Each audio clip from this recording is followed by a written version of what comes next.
Assessore, oggi avete in giunta preparato una bozza, diciamo, di intesa interistituzionale che dovrà portare a maggiore collaborazione per ottenere più sicurezza e più legalità sul lavoro.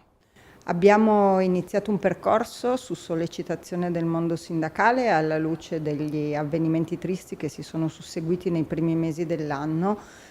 di coordinamento con tutti i soggetti che si occupano di sicurezza sul lavoro e siamo arrivati alla bozza di questo protocollo per cui l'assessorato al lavoro e l'assessorato alla sanità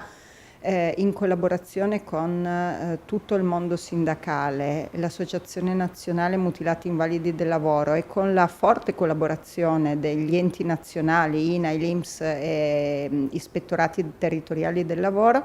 metteranno in atto tutta una serie di azioni per dare risposte a un percorso di sicurezza che inizia dalla formazione e dalla garanzia della stabilità del posto di lavoro e della correttezza dei contratti.